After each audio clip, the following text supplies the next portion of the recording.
हाँ जी भैया जी, कैसे हो आप सभी? मेरे ख्याल से सब बढ़िया होंगे और रेगुलर क्लास ले रहे होंगे। तो आज की अपनी ये क्लास रहने वाली प्रोनाउन टॉपिक से रिलेटेड, और इससे रिलेटेड आपको एग्जाम में बहुत सारे क्वेश्चन पुटअप किए जाते हैं और ये कितने मार्क्स का वेटेज रखता है ऑलरेडी मैं डिस्कस कर चुका हूँ। तो जाइएगा चैनल के ऊपर, आपको सबसे पहले सिलेबस वाली क्लास देखना अभी तक अगर आपने नहीं देखी है, अच्छे से नोट्स प्रिपेयर करना है। और यदि आपको इसकी पीडीएफ भी चाहिए ना भैया, तो वो टेलीग्राम चैनल के ऊपर आपको देखने को मिल जाएगी, जिसका लिंक मैं आपको डिस्क्रिप्शन में प्रोवाइड करा दूंगा। ठीक है, और अभी तक चैनल को सब्सक्राइब नहीं किया है तो प्लीज़ चैनल को सब्सक्राइब जरूर कर लीजिएगा और बेल आइकन प्रेस कर लेना। डेली आपको आपकी क्लास से रिलेटेड जो भी क्लासेज है जिसका नोटिफिकेशन आपको मिल जाएगा 3 बजे के समथिंग। ठीक है, दोपहर के 3 बजे आपको क्लास देखने को मिल जाएगी। तो स्टार्ट करते हैं प्रोनाउन। प्रोनाउन का मीन क्या होता है, और जो भी मैं एक्स्ट्रा लिखा हूं ना उसको अलग पेन से अपनी कॉपी में अच्छे से नोट कर लेना है। प्रोनाउन का मतलब होता है सर्वनाम। और यदि इसके मीन की बात करें, देखो मीन्स की बात करूं तो प्रोनाउन 2 वर्ड से मिलके बना होता है। प्रो प्लस नाउन, अच्छे से एरो वगैरह लगा के, ठीक है, अच्छे पेन यूज में लेना है और अपने खुद के हैंड राइटिंग नोट्स बनाना है। तो प्रोनाउन के नीचे आपको एरो लगा के खींचना है और लगाना है मीन्स। यानी प्रोनाउन का मीन क्या होता है, प्रो 2 वर्ड्स में, यानी 2 वर्ड्स से मिलके बना होता है, जिसका मतलब होता है for a noun. For a noun यानी नाउन के लिए जो वर्ड यूज किया जाता है, नाउन के स्थान पे जो वर्ड यूज किया जाता है वो प्रोनाउन कहलाता है। ये अपनी नॉर्मल डेफिनेशन हो गई। जैसे कि बात करें, a pronoun is a word used instead of a noun. Instead का मतलब होता है के बजाय या बदले। अगर हिंदी में बात करें तो नाउन के बदले प्रयुक्त होने वाले शब्द को प्रोनाउन कहते हैं। तो यहां तक कोई समस्या नहीं होगी। आगे देखिएगा, आगे बात करते हैं। आगे एग्जाम्पल देखिएगा, किरण इज ए ब्यूटीफुल गर्ल। अब किरण यहाँ पे क्या है, नाउन है। ब्यूटीफुल एक एडजेक्टिव हो गया, गर्ल भी एक नाउन ही होता है। लेकिन अब किरण की जगह है, यानी मैं किरण नाम यूज नहीं करके इसकी जगह मैंने एक प्रोनाउन वर्ड यूज किया। वो मैंने प्रोनाउन यहाँ पे यूज किया सी। सी इज माई फ्रेंड, वो मेरी दोस्त है। देखो किरण के लिए जो मैंने यहाँ पे रिप्लेस करके जो प्रोनाउन यूज किया वो किया मैंने सी, इसलिए यहाँ पे ये क्या कहलाया बेटा, प्रोनाउन, यानी for a noun. Next example है, अंकित इज ए हैंडसम बॉय। अंकित एक सुंदर लड़का है। तो अंकित की जगह मैंने कौन सा प्रोनाउन यूज किया है यहाँ पे, ही। क्योंकि आप बार बार अगर एक ही प्रोनाउन एक ही नाउन बोलोगे तो जो सामने वाला व्यक्ति है उसको डाउट हो जाएगा कि कौन से व्यक्ति की बात कर रहा है। जैसे कि मैं बोलूँ Ankit is a handsome boy, Ankit is my student. अब देखो जो सामने वाला बंदा खड़ा है वो देखेगा अंकित मेरा स्टूडेंट है, तो मतलब ये वो देखेगा कि दूसरे लड़के की बात हो रही है। अंकित मेरे गाँव में रहता है, मतलब दूसरे की बात हो रही। तो ऐसा लगता है कि जैसे कि अन्य पर्सन की बात हो रही हो। तो वहां पे उसके लिए जो नाउन को रिप्लेस करके जो वर्ड यूज करते हैं वो प्रोनाउन कहलाता है। तो यहाँ तक ये समझ में आ गया होगा जो प्रोनाउन होता है इसका मीन क्या होता है। ठीक है, अब इसके टाइप्स की बात कर लेते हैं, एक एक टाइप हम पढ़ेंगे। वीडियो को बिल्कुल स्किप नहीं करना है। तो सबसे पहले देखना है काइंड्स ऑफ प्रोनाउंस। जितनी भी टाइप्स है वो टोटल टाइप्स में आपको इसी चैनल के ऊपर पढ़ाऊंगा। कहीं ऐसे नहीं कि एक ही क्लास के अंदर पूरा प्रोनाउन कंप्लीट करा दो, पॉसिबल नहीं है। हालांकि तुम 8th क्लास में हो तो 8th क्लास से मैं एंड में बता दूंगा कितना क्या पूछेगा वो। ठीक है, कौन सी क्लास तक वो खत्म हो जाएगा। तो देखिएगा, पर्सनल प्रोनाउन ये आपको पढ़ना है। इसकी टाइप्स है possessive pronoun, demonstrative, distributive, reflexive pronoun, relative pronoun, interrogative, indefinite, exclamatory, emphatic या इम्पेसाइजिंग प्रोनाउन, या फिर रेसिप्रोकल प्रोनाउन। बिल्कुल इजी टाइप से घबराना नहीं है। यदि आप डिटरमिनर्स पढ़ रखे हो या एडजेक्टिव पढ़ रखे हो ना तो उसके अंदर भी ये सेम टाइप्स वहाँ पे आती है। आपको कम से कम 6 या 7 टाइप आप देखने को मिलेगा आपको डिटरमिनर। जब आप टॉपिक पढ़ोगे ना तो ये जो प्रोनाउन वाली टाइप्स होती है वो भी वहाँ पे आपको देखने को मिलेगी। तो आई होप ये जो टाइप्स है ये आप ध्यान में रख लोगे, अच्छे से नोट करना है। नेक्स्ट अब बात करते हैं एक एक टाइप की। पर्सनल प्रोनाउन की हम बात करते हैं। पर्सनल प्रोनाउन का मतलब होता है पुरुषवाचक सर्वनाम, जिसका मतलब क्या होता है, personal pronouns refer to words that are used to replace proper nouns such as the name of a person और एन ऑब्जेक्ट। यानी जो पर्सनल प्रोनाउन होता है ना वो क्या करता है, एक प्रॉपर नाउन को रिप्लेस कर देता है। पर्सनल जो प्रोनाउन होता है ना वो किसको रिप्लेस करेगा, ध्यान रख लेना, जो पर्सनल प्रोनाउन होता है वो प्रॉपर नाउन को रिप्लेस करता है। आगे बात समझ में, पर्सनल यानी सॉरी प्रॉपर नाउन क्या होता है, नाउन वाली क्लास देखो, देन उसके बाद में आपको समझ में आ जाएगा कि प्रॉपर नाउन क्या होता है। ठीक है, प्रॉपर नाउन के अंदर क्या रहता है, किसी व्यक्ति, वस्तु, जानवर का नाम रहता है तो वो प्रॉपर नाउन कहलाता है। जैसे कि वे प्रोनाउन जो तीनों प्रोनाउंस सॉरी तीनों पर्सन जैसे first person, second person and third person में प्रयुक्त होते हैं वो पर्सनल प्रोनाउन कहलाते हैं। यानी जो प्रोनाउन होता है ना, ये पर्सनल प्रोनाउन 3 पार्ट के अंदर डिवाइड किया गया है इसको, फर्स्ट पर्सन, सेकंड और थर्ड पर्सन। अरे इजीली याद करा दूंगा, नो टेंशन रहो यार आप। ये देखो पूरी इंडेक्स बना के लेके आया हूँ मैं आपके लिए, बोल रहा हूँ ना मैं अच्छे से आपको कवर करा दूंगा, यहीं पे याद करा दूंगा मैं, घबराना नहीं है। जो पर्सनल प्रोनाउन होता है इसको 3 पार्ट में डिवाइड कर दिया, फर्स्ट पर्सन, सेकंड पर्सन और थर्ड पर्सन, यहाँ तक कोई इशू नहीं है। अब बात करते हैं फर्स्ट पर्सन किसे कहते हैं, सेकंड पर्सन किसे कहते हैं और थर्ड पर्सन किसे कहते हैं। तो there are 2 cases of personal pronoun. Cases का मतलब होता है कारक। केसेस का मतलब क्या होता है, कारक। जो पर्सनल प्रोनाउन होता है उसके 2 कारक होते हैं, एक तो बोलते हैं हम सब्जेक्टिव, सब्जेक्टिव का दूसरा नाम होता है नॉमिनेटिव। अगर आप एडिशनल इंग्लिश में पढ़ो तो कुछ वर्ड्स आपको ध्यान में रखना है। देखो सब्जेक्टिव केस को हम नॉमिनेटिव केस भी बोलते हैं, यानी कर्ता कारक। सब्जेक्टिव केस का मतलब लिख लेना बेटा, इसको हम बोलेंगे कर्ता कारक। जो कार्य करता ना उसको हम बोलते हैं कर्ता कारक, कोई इशू नहीं है ना, इसको बोलेंगे हम कर्ता कारक। दूसरा नाम है इसका नॉमिनेटिव केस। नेक्स्ट बात करते हैं जो सब्जेक्टिव केस होता है, इसकी डेफिनेशन क्या होती है, pronouns that act as the subject और replace the subject in a sentence are called subjective pronoun.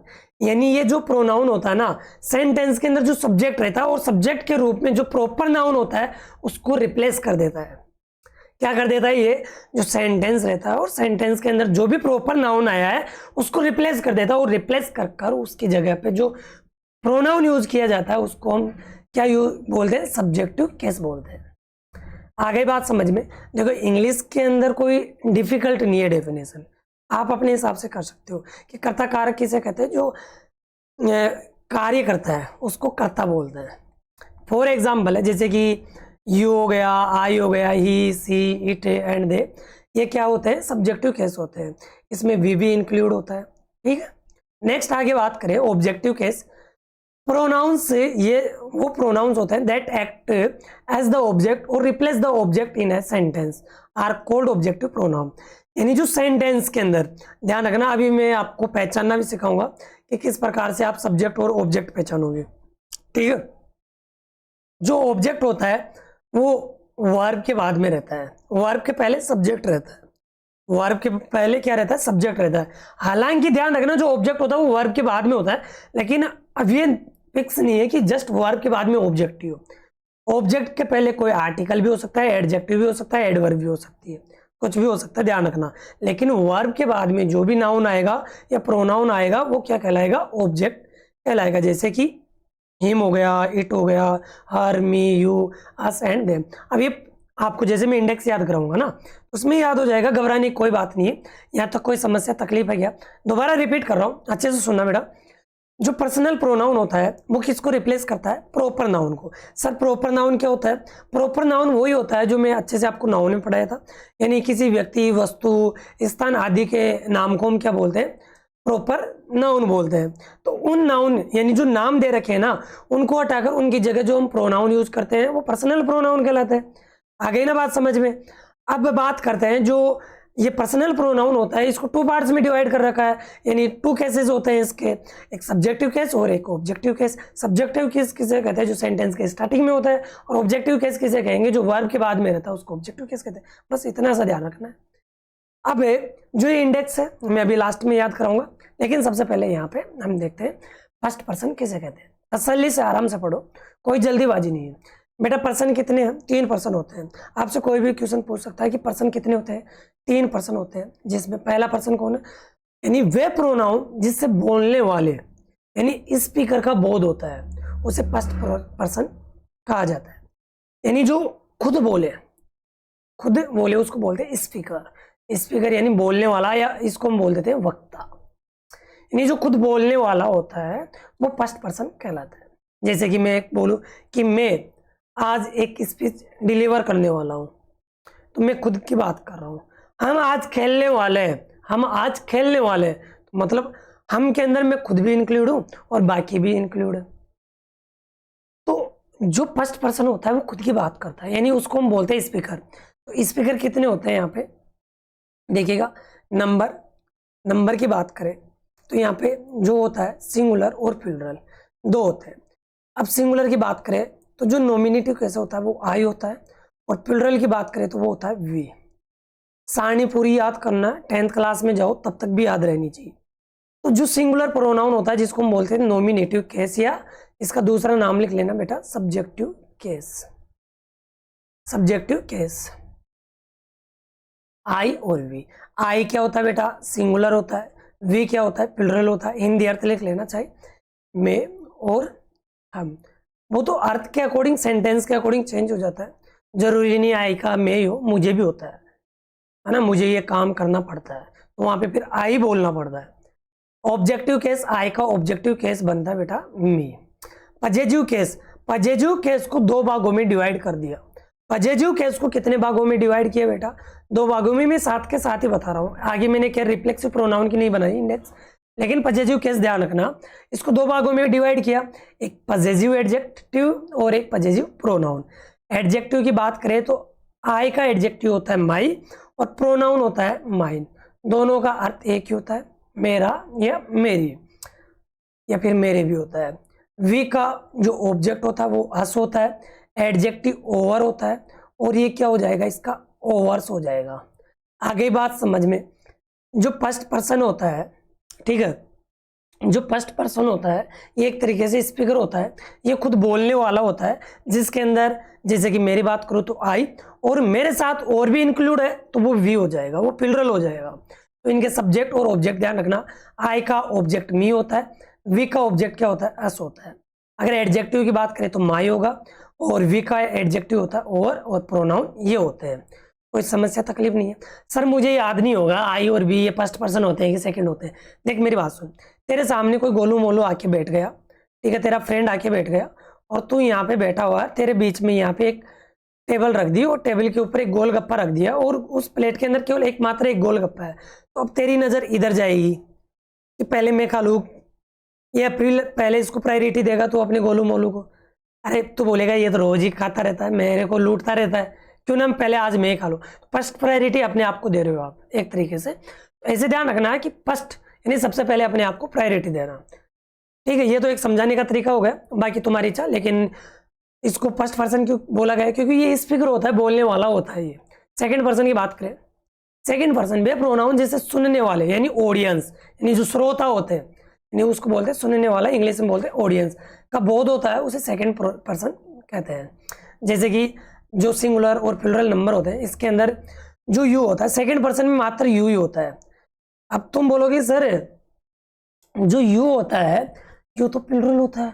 अरे भाई प्राणी सुन ले, मेरी बात सुन अच्छे से सुन लेना, यू सिंगुलर भी होता है, ठीक है। हालांकि वर्ब भी ये प्लूरल लेता है, लेकिन यू सिंगुलर सब्जेक्ट भी होता है, प्लूरल भी होता है। अपने टीचर से अच्छे से पूछ लेना चाहिए। यू सिंगुलर भी होता है, प्लूरल भी होता है। ऑब्जेक्टिव केस यू का यू ही होगा, आई बात समझ में। और पजेसिव बात करें तो पजेसिव इसका होगा योर, ठीक है। प्लूरल का भी यही होगा, कोई समस्या नहीं है, योर योर। फिर सर डिफरेंस क्या होगा, डिफरेंस मैं आपको बता देता हूं। जो रिफ्लेक्सिव प्रोनाउन होता है ना, रिफ्लेक्सिव प्रोनाउन, उसके अंदर एक डिफरेंस रहता है। अगर सिंगुलर होगा तो योर सेल्फ रहेगा, अगर प्लूरल होगा तो वहां पे योर सेल्फ्स हो जाएगा, ठीक है, योर सेल्फ्स हो जाएगा। इतना ध्यान रखना है, ठीक है। अगर रिफ्लेक्सिव प्रोनाउन की बात करेंगे तो वहां पे योर सेल्फ्स हो जाएगा, ठीक है। ये प्रोनाउन यहाँ पे हो जाएगा अपना। कोई इशू तकलीफ है क्या यहाँ पे, नहीं है ना। तो बस ये ध्यान रखना है, सेकंड पर्सन में मात्र एक प्रोनाउन यूज किया जाता है, वो अपना यू। यू सिंगुलर भी होता है और प्लूरल भी होता है। नेक्स्ट आगे बात करते हैं हम थर्ड पर्सन की। वे प्रोनाउन जिससे वैसे व्यक्ति या वस्तुओं का बोध होता है जिसके बारे में कुछ कहा जा रहा है, उसे थर्ड पर्सन कहा जाता है। जिसके बारे में हम चर्चा कर रहे हैं, बात कर रहे हैं। जैसे कि मैं बात करूं, यहाँ पे अंकित खड़ा है, इधर अंकित है और इधर राहुल है, इन दोनों के बीच में कन्वर्सेशन हो रही है, अब बात कर रहे हैं किसी लड़की की, सीमा की बात कर रहे हैं, सीमा की बात कर कि सीमा बहुत अच्छी लड़की है, सीमा पढ़ने में होशियार है। तो मतलब बात किसकी कर रहे हैं ये दोनों? इस लड़की की बात कर रहे हैं, इस गोलू मोलू सी लड़की की बात कर रहे हैं। तो ध्यान रखना मतलब कि ये दोनों बात किसकी कर रहे हैं? थर्ड पर्सन की। थर्ड पर्सन समझ गए ना, मतलब अन्य व्यक्ति की बात कर रहे हैं। कहीं थर्ड पर्सन को कहीं और जगह मत ले जाना, ठीक है? तो यहाँ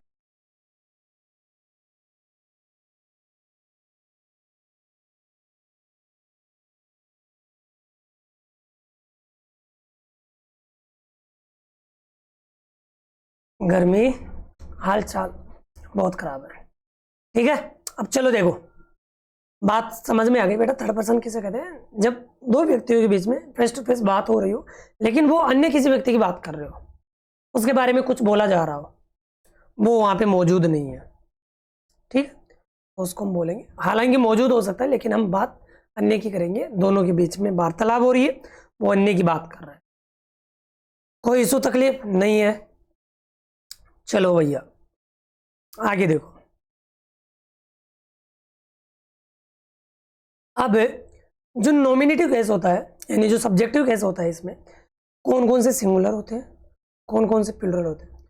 जो ही प्रोनाउन होता है, ये जो पुरुष होते हैं ना, मेल होते हैं, जो लड़का होता है ना उसके लिए यूज करते हैं। और जो सी होता है वो हम लड़की के लिए यूज करेंगे।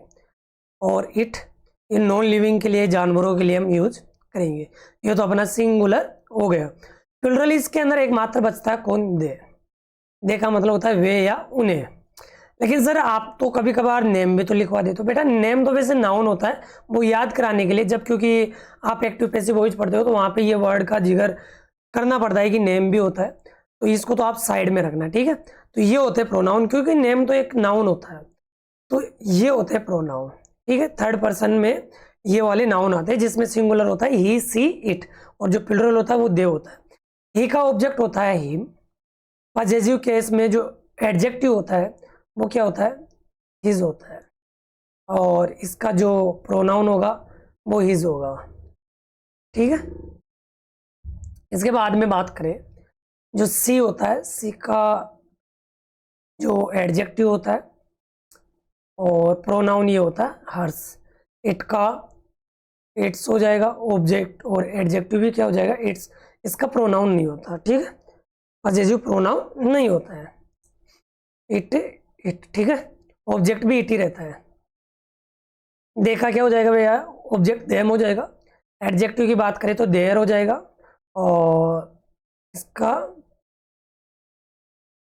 देयर्स हो जाएगा, ठीक है? तो ये ध्यान रखना आपको, कोई इशू तकलीफ नहीं होनी चाहिए। यहाँ तक नहीं दिखाई दे रहा है तो देख लो आराम से। तो जो थर्ड पर्सन होता है, थर्ड पर्सन के अंदर ये वाली इंडेक्स आपको क्लियर करना है। थर्ड पर्सन किसे कहते हैं? अब बात करेंगे जो इट प्रोनाउन होता है, इट का प्रयोग किसके लिए किया जाता है, ठीक है? इट का प्रयोग किसके लिए किया जाता है? अभी तो ये सारणी मेरे को बताना, आपको एक एक का मैं बताऊंगा, ठीक है? इसको आपको, यहाँ तो मैं एक एक्स्ट्रा पेज ले लेता हूँ।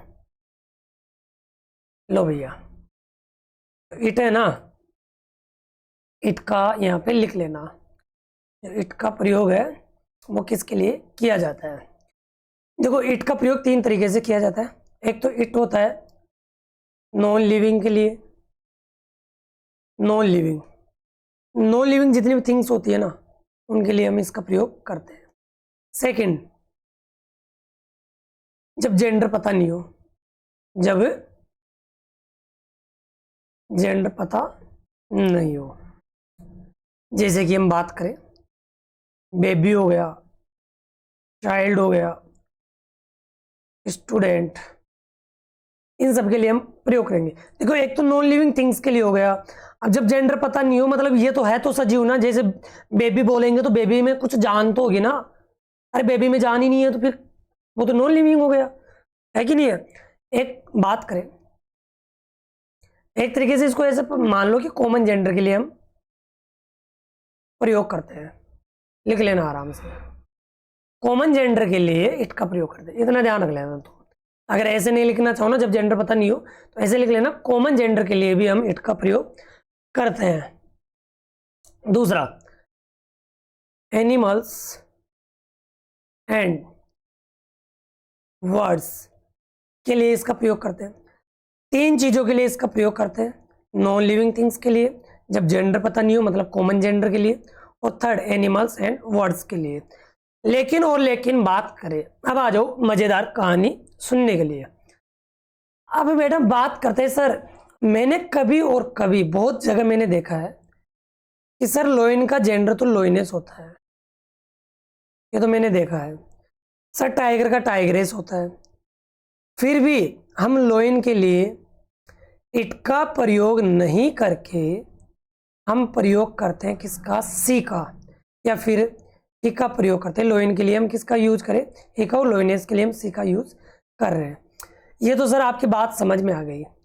लेकिन जब मैं बात करूं डॉग, डॉग का जेंडर भी चेंज होता है, विचेज होता है, ठीक है। डॉग का मैंने यहाँ पे जेंडर चेंज किया, मैं दिखाई दे रहा हूँ कि नहीं दिखाई दे रहा है, एक मिनट क्लियर करना बेटा मेरे को एक बार, विजिबल हूँ कि नहीं है, नहीं है, एक बार देखना एक बार, अरे वो देखना उसमें स्लाइड तो आ रही है ना स्क्रीन पे।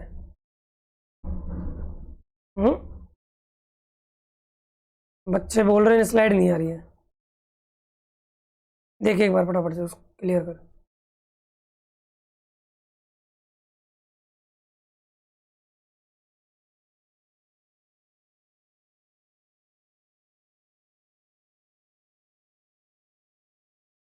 देख उसको जल्दी से देख। अच्छा वहां से कैमरा ऑफ हो गया क्या, कोई बात नहीं, अब ठीक है। देखो भैया आगे कहाँ तक हो गई थी बात, देखो लोइन की हो गई थी ना, अरे भैया इरेज क्यों हो रहा तो, चलो दोबारा एक बार फिर से समझाते हैं इसको, लोइन वाला, ठीक है। यहाँ तो कोई इशू नहीं था ना वर्ड्स तक, तो दोबारा समझो बेटा इसको जल्दी से। देखो जो इट है ना, इट की अगर बात करें तो ऐसा बोला जाता है जैसे कि सर एनिमल्स के लिए हम इट का प्रयोग करते हैं, लेकिन बात आती है लोइन के ऊपर, लोइन के ऊपर आके टिक जाती है सर लोइन और लोइनेस। जब जेंडर पता नहीं होता है तो सर जैसे लोइन का जेंडर चेंज हो गया, फिर भी हम लोइन के लिए हम ही प्रोनाउन का यूज करते हैं। कारण क्या है इसका, कारण अभी सुनना बेटा, डॉग का जेंडर भी चेंज होता है, क्या होता है, विच होता है, क्या होता है, विच होता है। तो सर फिर डॉग के लिए हम ही का प्रयोग नहीं करके इट का कर रहे हैं, क्यों, डॉग का तो जेंडर चेंज हो गया ना सर, फिर इट क्यों कर रहे हैं यूज, क्या कारण है, कारण बता दो तुम्हें, मजा आएगा। हालांकि कुत्ते के लिए हम यही यूज कर सकते हैं अगर आप उसको एक मेल की कैटेगरी में शामिल करो। सॉरी, अब देखो अगर आप किसी इंसान को, अगर आप किसी इंसान को क्या बोलो, शेर बोल दोगे कि तो मेरा शेर है, तो मेरा शेर है, भाई साहब दिल गार्डन गार्डन हो जाएगा, तो मेरी शेर नहीं है यार, बहुत अच्छा काम किया, 56 इंच का सीना चौड़ा हो गया। हालांकि अब उसी इंसान को अगर मैं ऐसे बोल दूं तो जानवर है, चिढ़ जाएगा भाई साहब, इरिटेट हो जाएगा। अगर आप पास में खड़े हो तो अपनी गाल का ध्यान रखना, तो जानवर है, गधा है, ऐसे चिढ़ जाएगा। लेकिन उसी व्यक्ति को आप शेर बोल के देखो एक बार, क्या फीलिंग्स आएगी उसको। तो ये चीज है जो मैं समझाना चाह रहा हूं कि इंसान अगर इरिटेट नहीं हो तो उसके लिए ही है, अगर इरिटेट हो जाए उसके लिए प्रोनाउन क्या लगाओ, इट। जैसे उसी इंसान को, इसी गोलू मोलू को अगर मैं क्या बोल दूं, कुत्ता बोल दूं, डॉग बोल दूं, भाई सब चिढ़ जाएगा कि तू मुझे कुत्ता बोल रहा, गाली दे रहा, तू दे दनादन वहीं पे मचा दोगे तुम। ऐसा काम नहीं करना है, अगर ऐसा काम करोगे तो फिर अपनी ये शक्ल है थोड़ी फिर ये रोने जैसी हो जाएगी, ठीक है। तो ये ध्यान रखना है कि देखो एक 10th क्लास में चैप्टर भी जिसमें डॉग के लिए ही प्रोनाउन का यूज किया। हाँ अगर तुम्हें ज़्यादा ही प्रिय है, तुम उसे अगर ज़्यादा ही प्रेम करते हो और एक घर का सदस्य मानते हो एक तरीके से, तो ही सही है, कोई गलत नहीं है। लेकिन अधिकतर केस क्या होता है कि हम जानवरों के लिए इट प्रोनाउन का यूज करते हैं। और ये चीज़ ध्यान रखना, ये चीज़ ध्यान रखना, स्टोरी जब पढ़ो ना आप, उस स्टोरी के अंदर ये जरूर प्रोनाउन आएगा इट, ये ध्यान रखियो, ये ध्यान रख ही लेना अच्छे से। स्टोरी के अंदर आपको ये इट दिखाई देगा, और अभी उठा के देख लेना चाहिए जो भी आपके पास में किताब हो उसमें देख लेना है इट प्रोनाउन किसके लिए यूज किया गया है। अब आगे बात करते हैं, ये सारणी फटाफट से याद कर दें। पर्सनल प्रोनाउन बोलते हैं इसको, पर्सनल प्रोनाउन की इंडेक्स हेडिंग डाल लेना। पर्सनल प्रोनाउन, इसके अंदर जो नेम होता है, नेम वाले वर्ड को आपको हटा देना। वैसे मैंने हटा भी दिया है यहाँ से, नेम वाला वर्ड होता है उसको आपको हटा देना है। बात करते हैं जो सब्जेक्टिव केस है, अब फटाफट से रिवीजन करते हैं। फर्स्ट पर्सन, सेकंड और थर्ड पर्सन, 3 पर्सन होते हैं। सब्जेक्टिव केस इसके अंदर है जिसको हम नॉमिनेटिव केस बोलते हैं। नॉमिनेटिव केस के अंदर जो फर्स्ट पर्सन होता है उसके अंदर 2 सब्जेक्टों को यूज किया गया है, आई और वी। आई का ऑब्जेक्ट होता है मी, वी का ऑब्जेक्ट होता है अस। और जो पॉजिटिव केस है इसको 2 पार्ट्स में डिवाइड किया, एडजेक्टिव और प्रोनाउन। यानी आई का एडजेक्टिव होता है माई और प्रोनाउन होता है माइन। रिफ्लेक्सिव प्रोनाउन की बात करें तो माई सेल्फ होता है, यानी मतलब इसमें लास्ट में आपको कौन सा वर्ड जोड़ देना है, सेल्फ जोड़ देना है। यदि प्लुरल हो तो सेल्फ कर देना है, क्या कर देना है, सेल्फ यानी वीएस कर देना है, ऐप को उठाकर वीएस जोड़ देना है। आई होप समझ में आ गया होगा। नेक्स्ट बात करें तो यू, यू का ऑब्जेक्ट यू ही होता है, एडजेक्टिव भी योर होता है और प्रोनाउन योर्स हो जाएगा। और यदि सिंगुलर है तो योर सेल्फ और प्लुरल है तो योर सेल्फ हो जाएगा। ही का ऑब्जेक्ट हिम, हिज एडजेक्टिव हो जाएगा और हिज इसका प्रोनाउन हो जाएगा। हिम सेल्फ इसका रिफ्लेक्सिव प्रोनाउन। सी का हर, फिर इसका एडजेक्टिव भी हर हो जाएगा और प्रोनाउन हर्स हो जाएगा। हर सेल्फ इसका रिफ्लेक्सिव प्रोनाउन हो जाएगा क्योंकि ये सिंगुलर होता है। इट, इट का ऑब्जेक्ट भी इट होता है और एडजेक्टिव इट्स होता है। प्रोनाउन कुछ नहीं होता इसका, ध्यान रखना, प्रोनाउन नहीं होता इट का। इट सेल्फ इसका रिफ्लेक्स हो जाएगा। दे का ऑब्जेक्ट देम, एडजेक्टिव देयर और प्रोनाउन देयर्स हो जाएगा और प्लुरल इसका देमसेल्व्स हो जाएगा। तो फटाफट से मेरे साथ याद करना है। अब याद करने पे आ जाते हैं हम। फर्स्ट पर्सन को बोलते हैं आई और वी, सेकंड में आएगा यू, थर्ड पर्सन में he, she, it, name, they. Third person में कौन, नेम को देखो थोड़ा साइड में रखना लेकिन नेम को भी याद रखना, थर्ड पर्सन में काउंट कर लिया जाता है क्योंकि थर्ड पर्सन में अन्य व्यक्ति के यानी अन्य व्यक्ति का हम नाम लेके बात करते हैं। तो फर्स्ट पर्सन में आई और वी, बोलो मेरे साथ साथ बोलो। फर्स्ट पर्सन के साथ कौन आएगा, आई और वी। सेकंड पर्सन में यू, सेकंड हो गया। थर्ड पर्सन बोलो he, she, it, name, they. He, she, it, name, they. First person बोलो मेरे साथ साथ, आई और we. Second you, third person he, she, it, name, they. अब ये तो अपने को वर्टिकल याद हो गई, अब हॉरिजेंटल याद करना आपको, यानी सब्जेक्ट भी बोलना है, ऑब्जेक्ट भी बोलना है और पॉजिटिव केस भी बोलना है। तो मैं 3 वर्ड याद करा रहा हूं आपको, 3 वर्ड याद करा रहा हूं, सब्जेक्ट याद करा रहा हूं, ऑब्जेक्ट और एडजेक्टिव। ये 3 वर्ड याद करना है सेम इसी तरीके से। किताबों में क्या होगा, ऐसे दे रखा होगा आई, माई, मी, ये वाला गलत तरीका है। आपको इस तरीके से याद करना है जो कंफ्यूज नहीं होना है, क्योंकि 10th क्लास 11th क्लास में जब आप एक्टिव पैसिव वॉइस पढ़ोगे तो वहाँ पे ऐसे पसीने छोड़ने लग जाएंगे कि सर यहाँ पे तो आके पूरा ही बदल गया, समय बदल गया, जज्बात बदल गए। तो ऐसी कंडीशन नहीं होनी चाहिए। जैसे अभी याद करा रहा हूँ ना वैसे करना है। तो आई, मी, माई, ये 3 वर्ड याद कर लो, 4th और 5th वर्ड आपको ऑटोमेटिक याद हो जाएंगे। ठीक है, तो फर्स्ट पर्सन बात करते हैं। फर्स्ट पर्सन में आई की बात करें, आई, मी, माई, आई, मी, माई, साथ साथ रिपीट करना है, जितना बोलोगे उतना याद होगा। I, me, my, we, us, our, we, us, our, we, us, our. कोई नहीं याद कराएगा ऐसे, क्योंकि मैं याद करा रहा हूँ। बच्चों को लिखा दिया जाता है बस, हाँ बेटा याद कर लेना, रट्टा मार ले। अरे समझिए इन चीज़ों को, समझिए बोलना क्या चाह रहा है यहाँ पे। कभी आपको ये पॉजिटिव केस लिखवाया कि ऐसे नहीं लिखवाए ना, समझो इन चीज़ों को। आई, मी, माई, आई, मी, माई, ऐसे क्रम से याद करो। जब भी चलते रहो, फिर रहो, 1-2 बार माइंड में घुमाओ, पेन पेंसिल लेके बैठो, रफ कॉपी में बार बार इनको लिखते रहना है। 1-2 बार अच्छे से लिखोगे बिना देखे, याद हो जाएगी। इसके बाद में बात करें सेकंड पर्सन। सेकंड पर्सन में यू होता है और यू का ऑब्जेक्ट भी यू ही होता है। एडजेक्टिव की बात करें तो योर होता है, you, you, your, you, you, your. Third person की बात करें, ही, हिम, हिज, ही, हिम, हिज, ही, हिम, हिज। सी की बात करें, सी, हर, हर, महादेव। सी का क्या हो जाएगा, क्योंकि अधिकतर लड़कियां महादेव को ज़्यादा पूजती है। क्या रीजन ही है तो मेरे को भी नहीं पता, लेकिन अधिकतर केस में मान लो याद करने के लिए तो लड़कियों के लिए याद बता देते हैं। तो सी, हर, हर, सी, हर, हर, महादेव। तो महादेव का नाम भी आ गया, बहुत अच्छी बात है। तो लड़के के लिए ही, हिम, हिज, सी के लिए हर, हर, इट के लिए इट का ऑब्जेक्ट भी इट होता है, जैसे यू का ऑब्जेक्ट यू होता है तो इट का ऑब्जेक्ट भी इट हो जाएगा। और एडजेक्टिव इट्स होता है, प्रोनाउन इट्स नहीं होगा, नेम का नेम ही रह जाएगा। देखा, they them their, they them their, they them their, they them their. दोबारा स्टार्ट करते हैं। थर्ड पर्सन में कौन कौन आता है? थर्ड पर्सन में सब्जेक्टिव बोलना बेटा, ही सी इट नेम, सब्जेक्टिव पूछा हूँ। अब थर्ड पर्सन को ऐसे आपको हॉरिजेंटल बोलना है, यानी सब्जेक्ट बोलना है, फिर उसके बाद में ऑब्जेक्ट बोलना है, फिर एडजेक्टिव बोलना है। बोलो he him his, she her, it its, they them their. बोलो ही का बोलो, he him his, she her, it its, they them their. You का यू योर, ऐसे वी अस ओवर, आई का मी माई। हाँ छोटू खड़ा हो जा, फीलिंग्स आनी चाहिए। हाँ छोटू तू बता फटाफट से, सी का क्या होगा? सर सी का हर हर महादेव होगा, और क्या होगा? इट का सर इट इट्स हो जाएगा। देखा, दे देम देयर, बस। और इसके अंदर क्या करना, प्रोनाउन के अंदर सब में एस जोड़ना है अधिकतर में, जिसके अंदर ऑलरेडी पीछे एस आ रहा तो उसमें नहीं जोड़ेंगे, बस माई का ध्यान रखना है।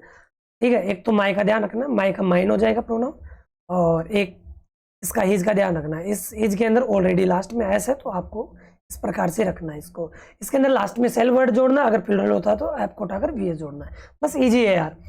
अब इसके आगे बात करते हैं भैया, अब बात कर लेते हैं इनके अंदर से सिंगुलर प्लूरल सब्जेक्ट को छांटना। हेडिंग डालो,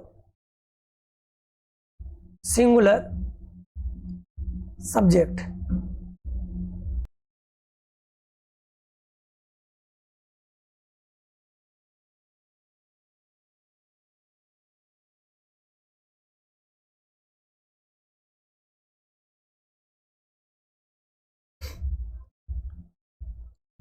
अब देखो भैया, सिंगुलर सब्जेक्ट का मतलब क्या होता है? एक वचन करता, एक वचन करता। बेटा समझ में आ गया तो एक बार लाइक जरूर कर देना, वीडियो को शेयर कर देना, ताकि और भी आपके फ्रेंड्स जुड़ सके। ज्यादा से ज्यादा शेयर करो यार, पढ़ने में मजा है। तो एक वचन करता यानी सिंगुलर सब्जेक्ट, और प्लूरल सब्जेक्ट का मतलब बहुवचन करता। कई बच्चे बोलते हैं सर राइटिंग का थोड़ा इशू है, बेटा क्वालिटी चेंज कर लेना थोड़ी। तो सिंगुलर सब्जेक्ट यानी एक वचन करता। अब सिंगुलर कौन कौन से होंगे?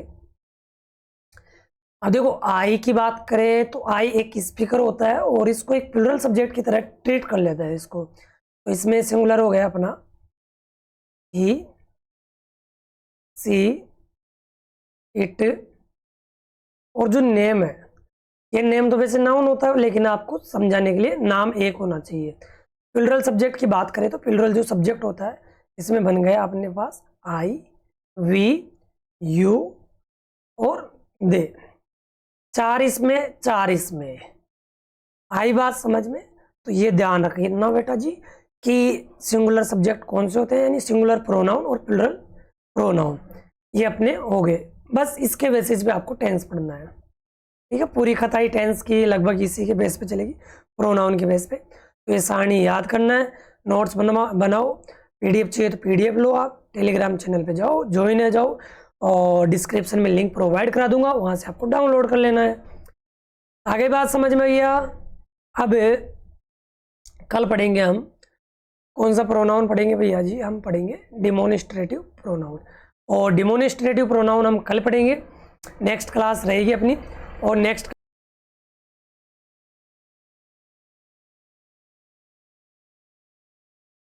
क्लास में आपको मैं ये सारी चीज़ें प्रोवाइड करा दूंगा। तो नेक्स्ट वीडियो मिलते हैं, तब तक के लिए bye bye, take care. Class कैसी लगी कमेंट सेक्शन में कमेंट करके बताना है। वीडियो को अपने दोस्तों के पास ज़्यादा से ज़्यादा शेयर करना है, जिससे वो भी इस चैनल से जुड़ सके। थैंक यू, नेक्स्ट क्लास मिलते हैं, तब तक के लिए बाय बाय, टेक केयर।